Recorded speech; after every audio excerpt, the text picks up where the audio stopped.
እሺ ውድ ቤተሰቦቻችን ለማስታወስ ያህል ከዚህ በፊት በነበረው ክፍላችን አንድ ቴጁንግ የተባለው የፊልሙ ዋና ገጸ ባህሪ የራሱንና የወንድሙን ሕይወት ለመለወጥ ሲል በትጋት እየሰራ ባለበት ወቅት ባላሰበው ሁኔታ ከባድ የወንጀል ወጥመድ ውስጥ ገብቶ በአንድ ቅጽበት ሕይወቱ ምስቅልቅሉ ሲወጣ ጥፋተኛም ተብሎ ወደ እስር ቤት ከገባ በኋላ በእስረኞቹ ቡድን ከፍተኛ ስቃይ ሲደርስበት እንደነበር የእስር ቤቱ ስቃይ በጣም ከብዶትና ራሱን ለማጥፋት ሲወስን የእስር ቤቱ የሃይማኖት መምህር የሆነው ራሱን እንዲያበረታና ተስፋ እንዲኖረው እንዳደረገው ከዛም ከረጅም ዓመት በኋላ ከእስር ቤቱ ለማምለጥ ባሰበበት ቀን የዋን ቅጥረኛ ነፍሰ ገዳይ ሐኪም ተልኮ በክትባት መልክ መርዝ እንደወጋውና ልክ ከእስር ቤቱ አምልጦ ሊወጣ ሲል እዚያው የእስር ቤቱ በር ላይ ራሱን እንደሳተ በመጨረሻም ዳኩ የተባለው የእስር ቤቱ የወሮበሎች ቡድን መሪ ቴጁንግን ሊገድለው ሲል በምትኩ ግን ባልታሰበ ሁኔታ ቴጁንግ የዳኩን ጆሮ ቆርጦ እንደገላገለው ተመልክተናል። በነገራችን ላይ ከዚህ በፊት የነበረውን ቪዲዮ ካልተመለከታችሁ ሊንኩን በዲስክሪፕሽን እና በኮሜንት መስጫው ላይ ያስቀመጥኩላችሁ ሲሆን ገብታችሁ እንድትመሰጡበት እየጋበዝኩ የዛሬው ክፍላችን የሚጀምረው ደግሞ ቴጁንግ እንዴት በዩአን ወጥመድ ውስጥ እንደወደቀ ያስመለክተን ይጀምራል። ከአንድ ዓመት በፊት ነገሮች ሁሉ የተበላሹት በአንድ አስከፊ ምሽት ነበር። አንድ የባለጸጋ ዱካዮንግ የሚባል ልጅ ከአንዲት ልጃገረድ ጋር መጠጥ እየጠጡ አሪፍ ምሽት ለማሳለፍ ወደ ቤቷ ያመራል። ይሁን እንጂ ስካሩ በመጠጥ ብቻ የተገደበ አልነበረም። በአደንዛዥ ዕፅ ነውዞ በድንገት የሚያደርገው ነገር ከቁጥጥር ውጭ ወጥቶበት ያቺን ምስኪን ልጃገረድ በገዛ እጁ በአሰቃቂ ሁኔታ ይገላታል። ራሱን ያወቀውም ድርጊቱን ከፈጸመ በኋላ ነበር። የሚያደርገው ነገር ግራ ስለገባው እንዲረዳው ሲል ለባለስልጣን አባቱ ይደውላል። እናም ይህ ግድያ ነበር ቴጁንግ የእስር ቤት ህይወት መነሻ የሆነው። በዚያው ቅጽበት ነበር የዱካዮንግ አባት በጭንቀት ተውጦ ለዩዋን የደወለለት ልጁን ከግድያ ወንጀል እንዲያወጣለት ቢለምነውም ዩዋን ግን የሚያደርግለትን ነገር ሁሉ ከፈጸመለት ልጁን ከዚህ አደገኛ ወንጀል ክስ ነፃ እንደሚያወጣው ቃል ይገባለታል። ከዛም በዚህ ስማሙና ዩዋን አስከሬኑን በቀዝቃዛ ውሃ ውስጥ አስቀምጠ ብቻ ቀሪውን ለኔ ተወዋለው። ከዛም ወዲያው የዩዋን ቡድኖች የወንጀሉን ቦታ ለማጽዳት ወደ ስፍራው ይንቀሳቀሳሉ። ከዛም ዩዋን በቦታው የነበረውን የባለስልጣኑን ልጅ አሻሮችና መረጃዎች በሙሉ ካጠፋ በኋላ አንድ ነገር ብቻ ቀረው። እሱም ወንጀሉን የሚያላክክበት ምስኪን የመስዋዕት በግ። ከዛም ዩዋን ስፍር ቁጥር የሌላቸውን የከተማውን የደህንነት ካሜራዎች እየበረበረ ሳለ ምስኪኑ ቴጁንግን ያገኘዋል። ቴጁንግ ልጅቷ በተገደለችበት ጠዋት ላይ ለእርሷ ምግብ ለማድረስ ሲል ወደ ህንፃው ሲገባ አየው። ይህም ቴጁንግን ለመያዝ ለዩዋን በቂ ምክንያት ሆነለት። እናም በዚያች የተረገመች ሌሊት ቴጁንግ ምግብ ለማድረስ ሲጣደፍ አንድ ዩዋን ሰው በሞተር ሳይክል እንደ ጥላ እየተከታተለው ነበር። እያንዳንዱን የቴጁንግን እንቅስቃሴ በካሜራ ቀርጾ ለዩአን እያስተላለፈለት ነበር። ዩአንም ስለ ቴጁንግ ህይወትና ኗኗር መረጃዎችን ማሰባሰብ ጀመረ። ቴጁንግ ጠንካራ ሰራተኛ መሆኑንና ለተክሎች ልዩ ፍቅር ያለው የታናሽ ወንድሙንና የራሱን ህይወት ለመቀየር የሚለፋ ምስኪን ወጣት መሆኑን አወቀም። ዩአንም ይህንን የቴጁንግ ደካማ ጎን ለወንድሙ ያለውን ፍቅር እንደ መሳሪያ በመጠቀም የቴጁንግን ህይወት ወደ ገሃነም የሚቀይረውን ያንን አደገኛ ወጥመድ አዘጋጀም። በማግስቱ ጠዋትም ቴጁንግ ሞተሩን ይዞ ወደ ስራው ለመሄድ ሲጣደፍ የዩአን ቡድኖች የቴጁንግን ቤት ሰብሮ በመግባት የጣታ ሻሮውን ሰበሰቡ። ድብቅ ካሜራዎችንም ለመከታተል ያቀበሩበት እንዲሁም ጫማዎቹን በመስረቅ እና የጣት አሻራ የያዙ ጓንቶችን በማዘጋጀት በወንጀሉ ስፍራ የእሱን ምልክቶች ሁሉ አሳረፉ። በጫማውም የደም ዱካዎችን ፈጠሩ። ቴጁንግ ከፍቅረኛው ጋር ያሳለፈው ያቺ ጣፋጭ ምሽትም ለዩአን ጥፋት ዋና መሳሪያ ነበር የሆነለት። በማግስቱ ጠዋት ከቆሻሻ መጣያ ውስጥ ኮንዶሙን በመውሰድ የቴጁንግን የዘር ፈሳሽ የሚያገኘው ከዚሁ ነበር። ከዛም ይህንን ማስረጃ ወስደው በሟቹ አስከሬን ላይ እንዲገኝ አደረጉት። ዩአን በቴጁንግ ህይወት ላይ እንደፈለገ እየተጫወተ እሱ ግን በደስታ ይፈነጥዝ ነበር። ከቴጁንግ የእጅ አምባሩን ወስዶ ወደዚያ ስፍራ እንዲጣል ያደረገውም ይሆን ነበር። በዛም ገዳዩ ሐኪም የልጅቷን አስከሬን ቆራርጦ በአንድ ጥቁር ሻንጣ ውስጥ ከተተው። ከዚያም ቴጁንግ ወደ ውጭ ሲወጣ ባላሰበው ቅጽበት አንዲት አሮጊት ይህንን ሻንጣ ስለከበደኝ አግዘኝ አለችው። ለካ ይህች የተረገመች አሮጊት ዩዋን የላካት ነበረች። እናም ቴጁንግ ባላሰበው ሁኔታ ያንን ከባድ ሻንጣ ወደ ኮረብታማ ስፍራው እንዲጎትት አደረጉት። ካሜራውም የቴጁንግን ምስል ከሻንጣው ጋር አያይዞ ሌላ ማንንም ሳያስገባ ቀረጸ።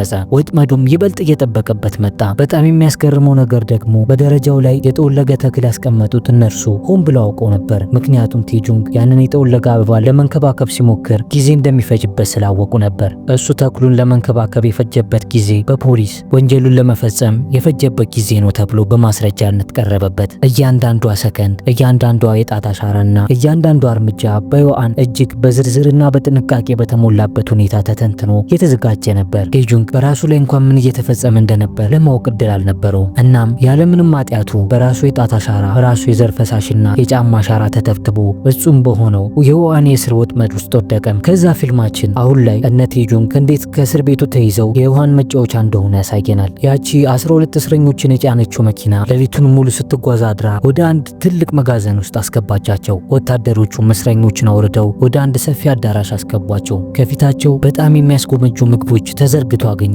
የተራቡትም እስረኞች ለህይወታቸው ሳይሳሱ ምግቡ ላይ ተረባረቡበት። ከምግቡም በኋላ በቁጥራቸው ወደ ተሰጣቸው ጨለማ ክፍል ውስጥ እንዲገቡ ተደረገ። ግን በዚያው ምሽት ቴጁንግ የማምለጫ መንገድ ፍለጋ ላይ ነበር። እናም ከክፍሉ ሾልኮ ወጥቶ ጠባቂዎቹን እያታለለ ወደ መውጫ በሩ ቢቃረብም ነገር ግን አድፍጠው ሲጠብቁ ከነበሩት የዮአን ወታደሮች ሊያመልጥ አልቻለም። ከዛም ወዲያው ዮአን መጥቶ አንተ እኮ የኔ መጫወቻ ቡችላ ነህ፣ ከኔ ምንም ልታመልጥ አትችልም ብሎ ይሳለቅበት ጀመር። ቴጁንግም በተስፋ መቁረጥ ውስጥ ሆኖ ወደ ክፍሉ ሲመለስ ዮአን የቴጁንግን ተስፋ መቁረጥ እየተመለከተ እሱ ግን ይደሰት ነበር። ከዛም ተገዶ ወደ ክፍሉ እየተመለሰ ባለበት ሰዓት ጆንግ የተባለው የክፍል ጓደኛው ወዳጁ በመምሰል ቴጁንግን ይቀርበዋል። እናም በዚህ ያለውን ችግራችንን አብረን እንጋፈጠዋለን ብሎ ወዳጁ እንደሆነ ያስመስላል። ከዛም ቴጁንግን አታሎ ወደ አንድ ጨለማ ክፍል ውስጥ ይወስደዋል። ሆኖም ግን እዚያ ሆኖ የጠበቀው ዳኩ ነበር። ዳኩ ላይ በሐኪሙ አማካኝነት ቴጁንግ የቆረጠበትን ጆሮ መልሶ ተሰፍቶለታል። እናም ግን አሁን ላይ ለበቀል ጥማት አይኖቹ ደም ለብሰው እየጠበቁት ነበር። ቴጁንግም ወጥመድ ውስጥ መግባቱን ሲረዳ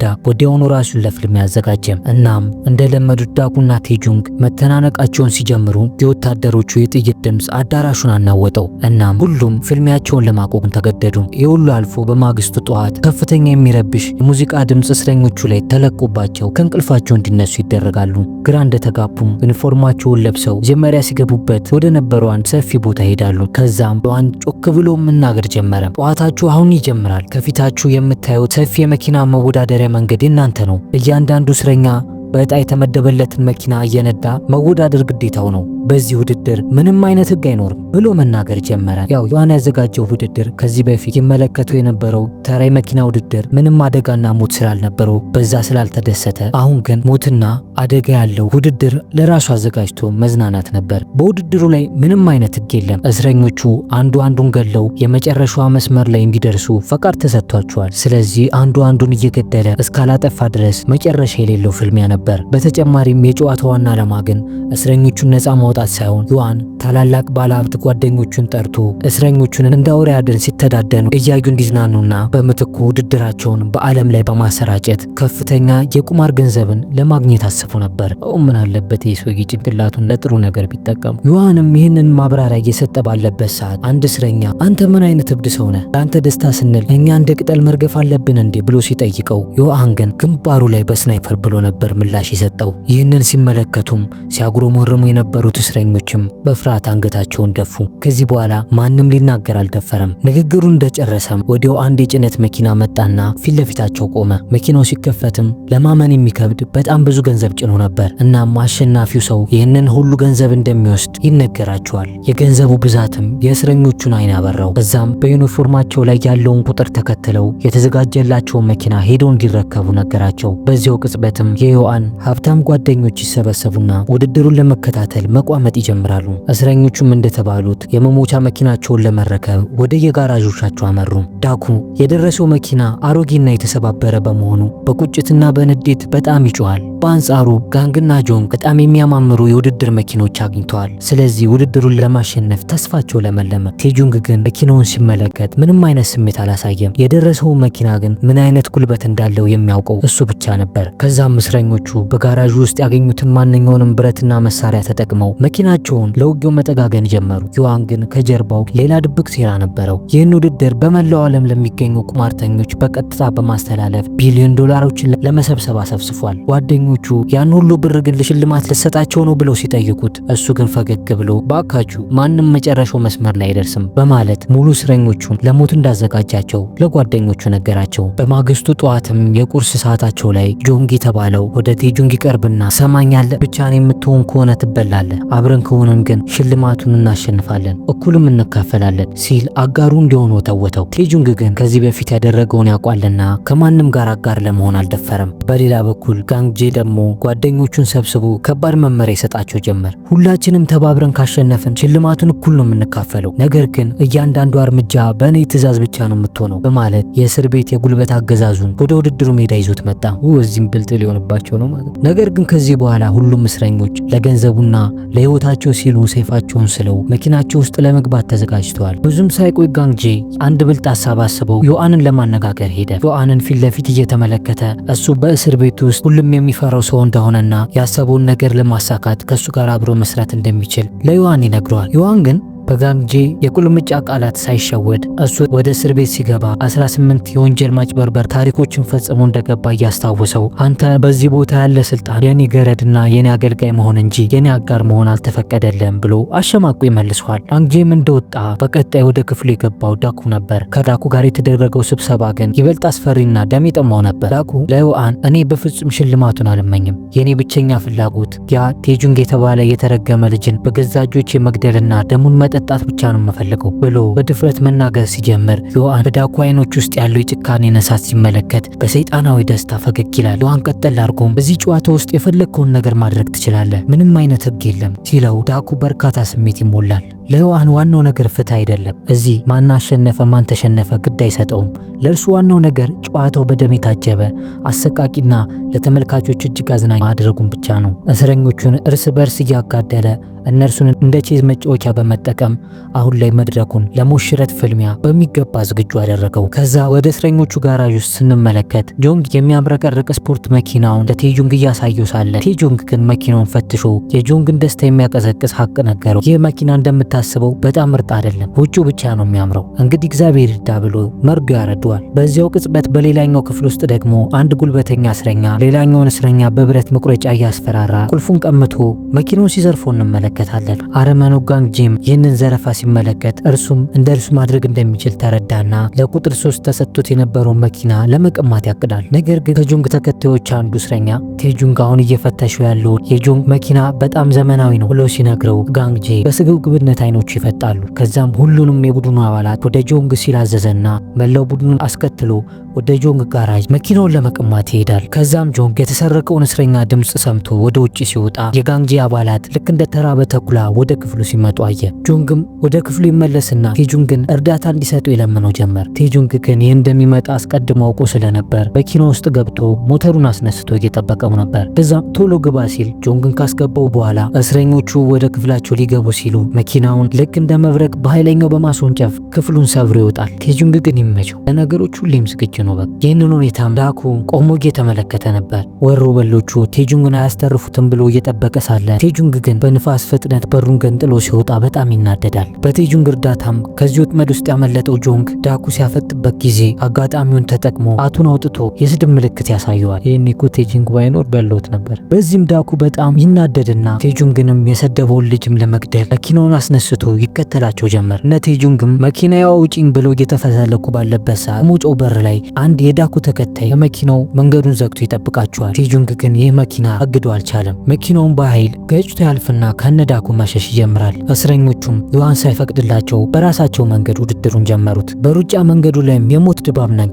የዳኩ መኪና የቴጁንግን መኪና ልክ እንደ ተራበ ወሬ መከታተል ጀምራለች። ጆንግ መኪና ውስጥ ሆኖ ቴጁንግን ፍጠን ፍጠን እያለ ቢጮህም መኪናቸው በጣም ደካማ ስለነበረች ዳኩ በኃይለኛ ተወርጉሮ መጥቶ ገጭቶ ያስቆማቸዋል። በሚያሳዝን ሁኔታም እነ ቴጁንግ መኪና በጭስ ተወጣ ለመቆም ትገደዳለች። ቴጁንግ በድንጋጤ ውስጥ ሆኖ ራሱን ለማረጋጋት እየታገለ ሳለ ዳኩ የመጨረሻውን መት ለመስጠት መኪናውን ወደ እነ ቴጁንግ ማንደርደር ሲጀምር ጋንግ ጄ ግን የእነ ቴጁንግን መኪና ይፈልጋት ስለነበር ዳኩ እንዳይገጭበት መኪናውን መሃል ላይ በማስገባት እነ ቴጁንግን ከመገጨት ያድናቸዋል።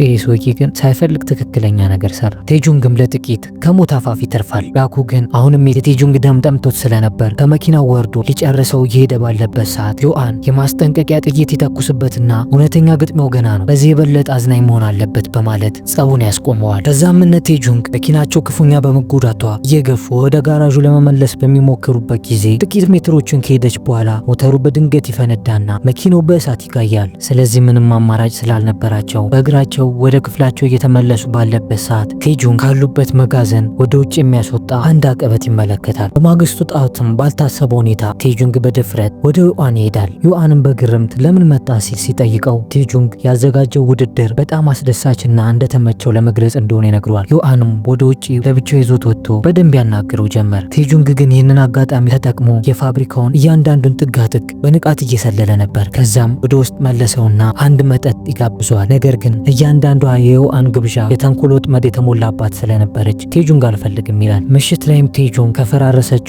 በእሳት ከተቃጠለችው የጁንግ መኪና ውስጥ የሚጠቅሙ መለዋወጫዎችን እየለቀመ የራሱን መኪና ማጠናከር ጀመረ። መላው የእስር ቤቱ ታሳሪዎች እልጥ ባለ እንቅልፍ ውስጥ ሳሉ ቴጁንግ ግን ለህይወቱ ሲል ሌሊቱን ሙሉ ብረቶችን ሲገጣጥምና ሞተሩን ሲያሻሽል ያድራል። ለእርሱ ይህ መኪና ብቸኛ የነጻነት መሳሪያው ነበር። በነጋታውም ይፋዊ የውድድር ቀኑ ደረሰ። ጋንግጂ ቴጁንግን ለመግደል ቆርጦ ተነስቷል። የዳኩን መኪና አስፈሪ ይመስል ነበር። በዚሁ ቅጽበት ዮአን ለጋንግጂ ደውሎ አንድ ዜና ያበስረዋል። በስልክም አጋርነታችንን ተቀብያለሁ፣ መኪና ኋላ ወንበር ላይ ልዩ ስጦታ አስቀምጬልሃለሁ፣ ውድድሩ በጣም አሰልች የሚሆን ከሆነ አዝናኝ አድርጎ ብሎ ያዘዋል። እዛም ዮአን ውድድሩን ለዓለም አቀፍ ቁማርተኞች በቀጥታ ማስተላለፍ ጀመረ። የውድድር ፊሽካውም ተነፋ። እዚህ ቦታ ላይ ምንም ህግ የለም። 20 ዙር ዞሮ መጨረሻው ዙር ላይ የደረሰ የትኛውም እስረኛ የታቀደለትን በርካታ ገንዘብ ያሸንፋል። ውድድሩ ተጀመረ። ጋንግጂም ለቡድኑ አባላት የሚያሰጋን ቴጁንግ ነው። መጀመሪያ ላይ ቴጁንግን ከመንገዱ እናስወግደውና ቀጣዮቹን ደግሞ ተራ በተራ እናስወግዳለን ሲል አዘዘ። ውድድሩ ገና ከመጀመሩ ቁጥር 2 የተለጠፈባት መኪና በጣም በፍጥነት መንደርደር ጀመረች። ይቺ መኪና አላማረችም። ልክ እንደ አርሰናል መምራት ጀምራለች። ግን ብዙም ሳይቆይ ሞተሯ በድንገት ፈንድቶ ከጥቅም ውጭ ሆና መኪናዋ በእሳት ትጋያለች ብዬ ነበር እኮ መጀመሪያ። ተመልካቹም ይህንን ሲረዳ ውድድሩ ምን ያህል አደገኛ እንደሆነ ለሁሉም ግልጽ ሆነለት። ከላይ ሆኖም ከዮአን ጋር ውድድሩን ሲከታተል የነበረው ቡካዮንግ የተባለ የዮአን ጓደኛ በቴጁንግ ላይ ከፍተኛ ብር ይመድባል። ጓደኛው ዮአን ደግሞ በዳኩ ላይ ሙሉ እምነት ስለነበረው በእርሱ ላይ ይወራረዳል። ከዛም ዮአን የቴጁንግን ቁጥር 9 ውስጥ ያለውን ሰው መዝገብ ሲመለከት በአንድ የጠወለገ ተክል አታሎ ወደ እስር ቤት ያስገባው ቴጁንግ መሆኑን ይገነዘባል። ወዲያውም ለጋንግጂ 9 ቁጥሩን አሁኑኑ አስወግድ ብሎ መልእክት ይልክለታል። እናም ውድድሩ ገና አንድ ዙር ሳይሞላው የጋንግጂ ቡድኖች የቴጁንግን 9 ቁጥር መኪና በመሃል ላይ አጣብቀው የሞት ወጥመድ ውስጥ ይከቷታል። ዳኩም ቴጁንግን አንዴና ለመጨረሻ ጊዜ ሊሰዋው ጩቤውን ይዞ ከመኪና ውስጥ ይወጣል። እናም ወደ ቴጁንግ መኪና ቀረበና በሩን ከፍቶ የያዘውን ጩቤ ሊሰካበት ሲል በመኪና ውስጥ የነበረው ቴጁንግ ሳይሆን በፍርሃት የሚንቀጠቀጠው የቴጁንግ ጓደኛ ጁንግ ነበር። እንዴ የቴጁንግ መኪና አልነበር እንዴ መኪና?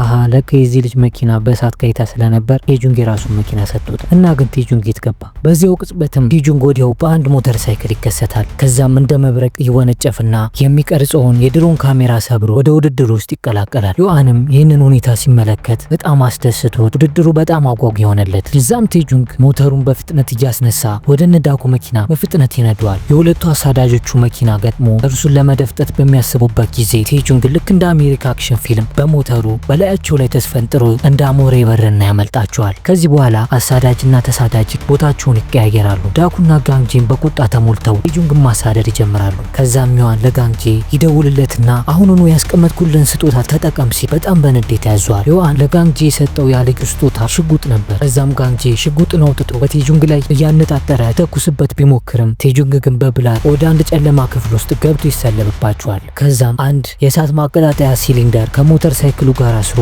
እየጎተተ ይነዳው ጀመር። ምን አስብ ይሆን በና? ጋንግጂም ቴጁንግ የሚያደርገው ነገር ግራ ቢያጋባቸውም ነገር ግን በእልህ ተሞልተው ቴጁንግን መከታተል ጀምረዋል። እናም በላዩ ላይ ማዕት ጥይት ቢያዘንብበትም ቴጁንግ ግን እንደ እባብ እየተጠማዘዘ ያመልጠው ነበር። በመጨረሻም ቴጁንግ ወደ ውጥመድ ውስጥ ከቶ በአደገኛ ሁኔታ ሲታጠፍ ያ አስሮት የነበረው የጋዝ ሲሊንደር የጋንግጂ መኪና ጎማ ጠልፎ ይጥለውና መኪናዋ ቁጥጥሯን አታ በከፍተኛ ሁኔታ ትገለባበጥና ከጥቅም ውጭ በሆነ ሁኔታ ተገልብጣ ትቆማለች። ጋንግጂም በሚያሳዝን ሁኔታ በጭስ ከተዋጠችው መኪና ውስጥ ለጥቂት በህይወት ተርፎ እንደምንም ተንፏቅ ይወጣል። በቴጁንግ ላይ የመደበው የዮአን ጓደኛ ይህንን ስርጭት እየተመለከተ በደስታ እየፈነጠዘ ነበር። ይህንን አጓጉ ሁኔታ የተመለከተው ዮአንም ውድድሩ ቶሎ ሊያልቅበት ስለሆነ በፍጥነት የጨዋታውን ህግ ይለውጠዋል። ጨዋታውን ይበልጥ ደም አፋሳሽና አጓጊ ለማድረግ ሞተር ሳይክሉን የገደለ ሰው ሽልማቱ እጥፍ ሆኖለት 10 ሚሊዮን ብር ይሰጠዋል ሲል ለሁሉም ተወዳዳሪዎች ያውጃል። ቴጁንግ አሁን 10 ሚሊዮን የሚወጣው ነው ማለት ያዝ እንግዲህ ነው። ከዚህ በኋላ ሁሉም እስረኞች ልክ እንደ ተራበ አንበሳ ቴጁንግን ለማደን ይረባረቡ ጀመር። ግን ከዚህ በኋላ ቴጁንግ ውድድሩን መቀጠል አልቻለም። በዚህ ጊዜ ዳኩ መኪናውን በኃይል ነድቶ ይመጣና ቴጁንግን ገጭቶ ከሞተሩ ላይ ይጠለዋል። እናም ቴጁንግ መሬት ላይ ተዘርሮ ሳለ ዳኩ ሊገለው ወደ እርሱ ይመጣል። አሁን ግን አመለጠውም ነበር። ቴጁንግን ከወደቀበት አንስቶ እጁ እየቀጠቀጠ ሊገለው ሲሞክር ነገር ግን ቴጁንግ የዋዛ አልነበረምና ኃይለኛ ቅጥቅጥ ውስጥ ይገባሉ። በዚህ የሞትና የህይወት ትግል መካከል ላይም ሳሉ ሌላ መኪና በኃይል መታ ትገጫቸውና ሁለቱንም መሬት ላይ ትዘርራቸዋለች። ያው ቴጁንግ 10 ሚሊዮን ብር ያወጣል ስለተባሉ ቴጁንግን ለመግደል አንዳቸውን መግደል ነበረባቸው። እናም ቁጥር 8 የተለጠፈበት እስረኛ 10 ሚሊዮኑን ለማግኘት ቴጁንግን ሊይዞ ሲሞክር ዳኩ ከኋላ ይመጣና በጩቤ ወቅቶ ያስጥለዋል።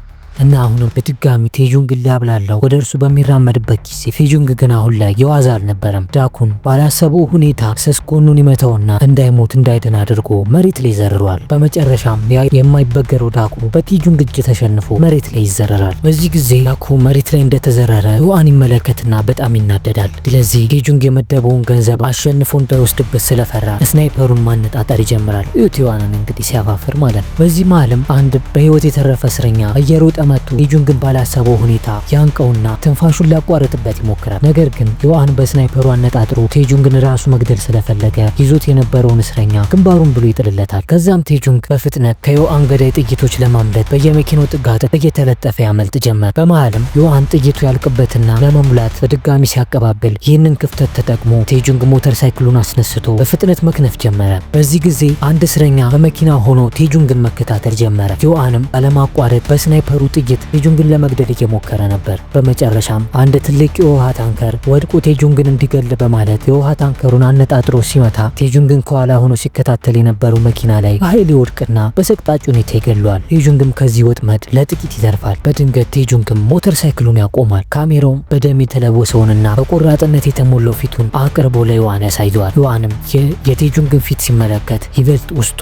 በንዴት ያር ጀመር። በዚህ ጊዜ ነበር ዮአን የቴጁንግን እውነተኛ እቅድ የተረዳው። ትናንትና ቴጁንግ እርሱን ለማግኘት የመጣው ዝም ብሎ ለወሬ ሳይሆን ያ ወደ ነጻነት የሚወስደውን ከፍተኛ አቀበት ወዴት እንደሚያወጣው እና የሚያጋጥመውን መሰናክል ለመሰለል ነበር። የማምለጫው መንገድም በሁለት የተሰባበሩና የማይሰሩ መኪናዎች ተዘግቶ ነበር። ቴጁንግ ግን ለዚህ ዝግጁ ነበር። ከኋላው አስሮት የነበረው የጋዝ ሲሊንደር ለዚሁ ዓላማ ነበር ያዘጋጀው። እናም ቴጁንግ ይህንን የጋዝ ሲሊንደር በኃይል ወደ መኪናዎቹ ወረወረው። በአካባቢውም ታላቅ ፍንዳታ ተፈጥሮ መንገዱን የዘጉት መኪናዎች በእሳቱ ጋይተው መንገዱ ይከፈታል። ቴጁንግ ለሰከንድ እንኳን ሳያመነታ በሚነደው እሳት ውስጥ ይወረወርና በአማታ ላይ በተመለከተው አቀበት በከፍተኛ ፍጥነት ወደ ላይ ይወረወራል። ከዚህ በኋላ ቴጁንግ ከፍ ባለው አቀበት ጫፍ ላይ ተስፈንጥሮ ልክ እንደ ወፍ ወደ ነጻነት ሰማይ ላይ እየበረረ ሳለ ዮአን በአደገኛ ሁኔታ ያነጣጥርና የቴጁንግ ዓለምን የምታቋርጥ አንድ የስናይፐር ጥይት ይተኩሳል። ጥይቷም ከስናይፐሩ አፈሙዝ ወጥታ አየር ላይ ወዳለው ቴጁንግ እየተምዘገዘገች ነው። በቀጣይስ ምን ይፈጠር ይሆን ብለን አናቆመውም። ኧረ እንቀጥለዋለን። ይህን የመሰለ ምርጥ ፊልም። ቴጁንግ በጣም እድለኛ ነበር። የዮአን ገዳይ ጥይት ከሻውን ትንሽ ነበር ጨርፋ ያለፈችው። በሞተር ሳይክል ተወርጉር ያረፈው ወንዝ ላይ ነበር። ከወንዙም እንደምንም እየዋኘ ወጥቶ ከህመሙ ጋርና ከድካሙ ጋር እየታገለ በመጨረሻም የወንዙን ዳርቻ ረገጠ። ለብሶት የነበረውን የእስረኛ ልብስም ቀይሮ የነጻነት አየሩ ይበልጥ ኃይል ሰጥቶት እግሮቹ እስኪዝሉ ድረስ በጨለማ ውስጥ እንደ እብድ ይሮጥ ጀመር። ወደ ከተማው ሲደርስ ከሰማዩ የሚወርደው ከባድ ዝናብ ከፊቱ ከሚፈሰው ላብና ደም ጋር ተቀላቅሎ ይንጠባጠብ ነበር። ቴጁንግ በከፍተኛ ድካም ራሱን እንደምንም እየጎተተ ብቸኛ ተስፋና መሸሸጊያ ወደ ሆነው ዮንሲክ የመሸጫ ሱቅ ደረሰ። ዮንሲክም በሩን ሲከፍት ያየው ነገር ልብ የሚሰብር ነበር። ቴጁንግ በድካም ዝልፍልፍ ብሎ እግሩ ስር ይወድቃል። ከዛም ጓደኛውን በፍቅር አንስቶ ወደ አልጋ ይወስደዋል። እየተንቀጠቀጠም የቆሰለ አካሉን በጥንቃቄ አጥቦ አሰረለት። በተመሳሳይ ሰዓት ዮአን ቴጁንግ በማምለጡ በንዴት አብዷል። የእስር ቤቱ ኃላፊ ደግሞ ወደ እርሱ መጥቶ የሁሉ እስረኛ አልቆ ምን ብዬ ሪፖርት አደርጋለሁ በማለት በፍርሃት ተጨንቆ ይጠይቀዋል። ዮአን ግን የእርሱ ጭንቀት ምንም ግድ አልሰጠውም ነበር። ሁሉም እስረኞች በጋዝ ፍንዳታ አደጋ ሞቱ በል ስላመለጠው ቴጁንግም ምንም እንኳን ፍንጭ ማንም ሳታወጣ ሚስጥሩን እዛ ብቻ ያዘው ብሎ አስጠነቀቀው። በማግስቱ ጠዋትም ቴጁንግ ከህመሙ አገግሞ ከእንቅልፉ ነቃ። ዮንሲክም ጓደኛው በህይወት መትረፉን ሲያይ በደስታ አይኖቹ በእንባ ተሞሉ። ብዙ ጊዜ ወደ እስር ቤት ላይ መጥቼ ነበር፣ ነገር ግን እንዳይ አልፈቀዱልኝ። ለማንኛውም አሁን ስለመጣ ደስተኛ ነኝ። የፈለግከውን ያህል ጊዜ እኔ ጋር መሸሸግ ትችላለህ ሲል አጋርነቱን ይገልጽለታል። ቴጁንግም ስለምታደርግልኝ ነገር በጣም ነው የማመሰግነህ። ምናልባት ሳናስበው ፖሊሶች ከደረሱበት እንኳን እሱ ገላለሁ ብሎ አስፈራርቶኝ ነው ያስቀመጥኩት ብለህ ነገራቸው። አንተን አደጋ ውስጥ መክተት አልፈልግም ይለዋል። ከጥቂት ቀናት በኋላም ቴጁንግ የወንድሙ መቃብር ጋር ሄደና እርሙን ካወጣ በኋላ በበቀልና በሐዘን ስሜት ውስጥ ሆኖ ወደዚህ ወጥመድ ውስጥ እንዲገባ ያመቻቸውን የቀድሞ ጠበቃውን ሳንግራ አድራሻ አፈላልጎ ያገኘዋል። እናም ሳንግራ ቀኑን ሙሉ ስራ ውሎ ወደ ቤቱ ሲመለስ ቴጁንግ ከኋላ ሆኖ እንደ ጥላ ይከታተለው ጀመር። ሳንግራም ከጀርባው አንድ ሰው እንደሚከታተለው ሲያውቅ ክፉኛ ደንግጦ አቅጣጫውን እየቀያየረ በህንፃ ውስጥ መሮጥ ጀመረ። እናም ከዚህ ወጥመድ እንዲያድነው ለገዳዩ ሐኪም ይደውልለታል። ቴጁንግ ግን እድል አልሰጠውም። ሳንግራን ወደ አንድ ክፍል ውስጥ በኃይል አስገብቶ ለአመታት በልቡ ውስጥ የያዘው ቁጭቱን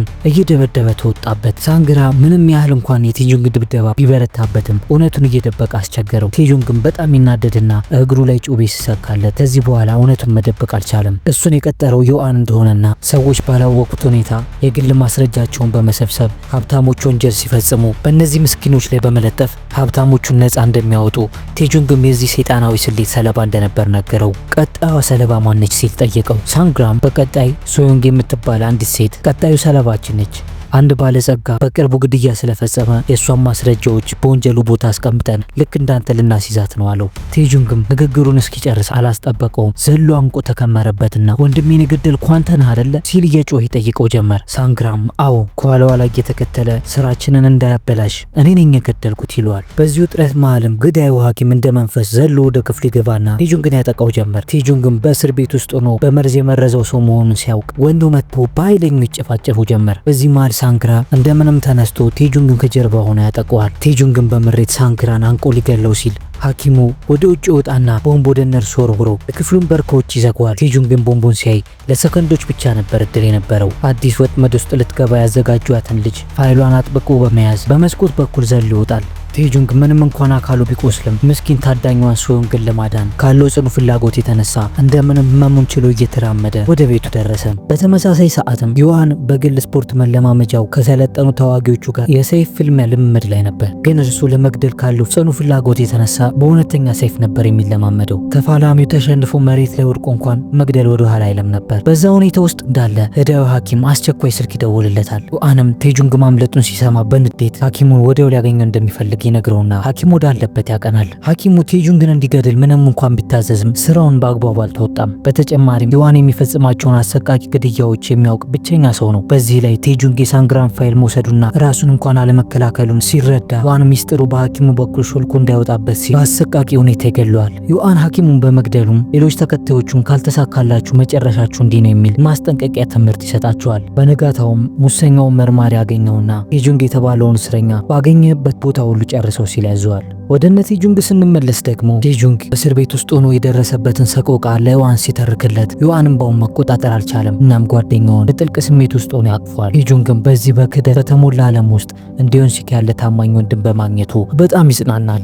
ቴጁንግ አስረውበት ወደ ነበረው እስር ቤት ስንመለስ ደግሞ ጠባቂዎቹ ዮአንና ሙሰኛው መርማሪ ሆንግ ቴጁንግና ሌሎች እስረኞች እንዴት ከእስር ቤቱ እንዳመለጡ ምርመራ ጀምረዋል። መርማሪ ሆንግ ግን በዮአን የሚታዘዝ ሙሰኛ በመሆኑ ዓላማው ቴጁንግን አግኝቶ ለመግደል እንጂ እውነቱን ለማውጣት አልነበረም። በዚህም ቹዋን በጣም ይናደድና ለእስር ቤቱ ኃላፊ የእስረኞቹን መጥፋት በግሌ መመርመር ነው የምፈልገው ሲል ፍቃዱን ይጠይቀዋል።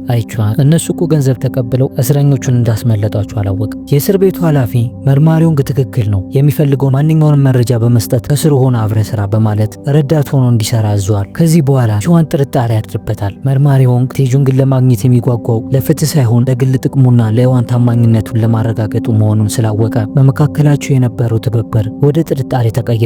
የዮአን ቀጣይ ወጥመድ ውስጥ ልትገባ የተዘጋጀችውን ሶዮንግ የተባለች ሴት እንመለከታለን። ሶዮንግ አንዲት ትንሽ ጸጉር ቤት ያለቻት ሲሆን በአስም በሽታ የምትሰቃየው ልጇን ለማሳደግ የምትታገል ምስኪን እናት ነበረች። ቴጁንግም ይችን ምስኪን ሴት ለመታደግ ቆርጦ ተነስቷል። እናም ኪዮንሲክ መደብር ውስጥ የተለያዩ እቃዎችን ወስዶ እስር ቤት ውስጥ ሆኖ በተማረው ትምህርት የማይታዩ ረቂቅ የሆኑ ድብቅ ካሜራዎችን ይሰራል። ኪዮንሲክም በልጁ እንዳይሰረቅበት ሸሽጎ የነበረውን ጥሬ ገንዘብ ለቴጁንግ አውጥቶ እየሰጠው እንካ የትንሽ ያግዛል አለው። ቴጁንግ ግን መጀመሪያ ለመቀበል ቢያቅማማም ኪዮንሲክ አንተ አሁን የማትቀበለኝ ከሆነ በሌባ መዘረፊያ አይቀሬ ነው እና እባክህ ተቀበለኝ አለው። ቴጁንግም ገንዘቡን ተቀብሎ ድብቅ ካሜራዎቹን አጥምዶ ዮአን የሚልካቸው ሰዎችን መጠባበቅ ይጀምራል። ቴጁንግም በድብቅ ካሜራዎቹ ላይ አይኑን ተክሎ ሳለ በቤት ውስጥ ድንገተኛ ኮሽታ ይሰማል። ተደብቆ ሲመለከትም የዮንሲክ ልጅ መታ አባት የደበቀውን ገንዘብ ፈልጋ ታገኝና ይዛ ልትወጣ ስትል ቴጁንግ በጠረባ አንስቶ ይዘርራታል። ቴጁንግ የያዛት ሴት ዮንሲክ ዩኒ የምትባል ልጁ መሆኗን አላወቀም ነበር። ዮንሲክ መጥቶ ያገላገላቸውና ልጁ እንደሆነች ያስተዋውቀዋል። ዩኒም ቴጁንግን ወደ ውጭ ይዘው ትወጣና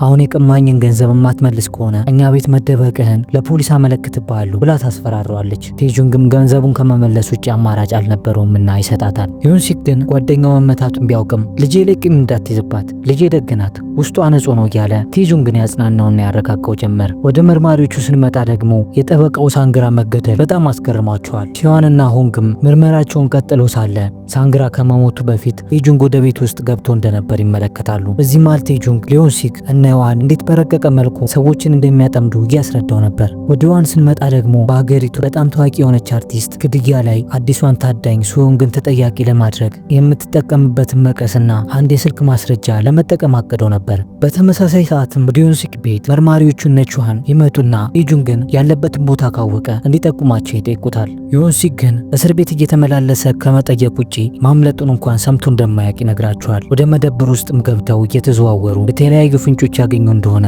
ሱቁን በደንብ ይፈትሹት ጀመር። ነገር ግን ምንም አላገኙ። ዮንሲክ ይህ ሊፈጠር እንደሚችል ቀድሞ ይጠረጥር ስለነበር ሁሌም ዝግጁ ሆኖ ነበር የሚጠብቃቸው። ሙሰኛው መርማሪ ሆንግ ዮንሲክን የዋሸ መሆኑን ከደረስንበት ግን ሞትን የሚጠብቅ ብሎ ያስፈራረዋል። ይህንዛቸውን ስትሰማም ዮንሲክ ልጅ ዮኒ በጣም ተናዳ ትመጣና እየፈጸሙት ያለው ነገር ህገወጥ እንደሆነ አስጠንቅቃቸው በንዴት የቤቱን ዕቃ እያተረማመሰች ከቤታቸው ታስወጣቸዋለች። መርማሪው ቹዋንም ውጪ ላይ ዮንሲክን ያደረጉት ነገር ትክክለኛ እንዳልሆነ ይቅርታ ጠይቁት ወደ ስራው ይመለሳል። ወደ አዲሷ ወጥመድ ውስጥ ልትገብ ወደ ተዘጋጀችው ሱዮንግ ስንመለስ ደግሞ ቴጁንግን ባጠመዱበት ተመሳሳይ ወጥመድ በፀጉር ቤቷ ውስጥ ስልክ ይጥሉና ስልኩን ስታነሰው አንዲት ሴት ወደምትነግራት ቦታ መታ እንድታቀብላትና በምትኩም 30 ሺህ ብር እንደምትሰጣት ቃል ትገባላታለች። ሱዮንግን በተባለችው መሰረት ወድቆ ያገኘችውን ስልክ ባለቤቷ ለመመለስ ስትሄድ ቴጁንግ ግን አሰፍስፎ እየጠበቀ ስለነበር ልክ ልጅቷ ስትቀበላት በንፋስ ፍጥነት መንትፏት ይሮጣል። ልጅቷም ስልክ የተወሰደብኝ ሌባ እያለችም ቴጁንግን ግን የሚይዘው ማንም አልነበረም። ልክ በብርሃን ፍጥነት ነበር ከቦታው የተሰለበው። ዮአንም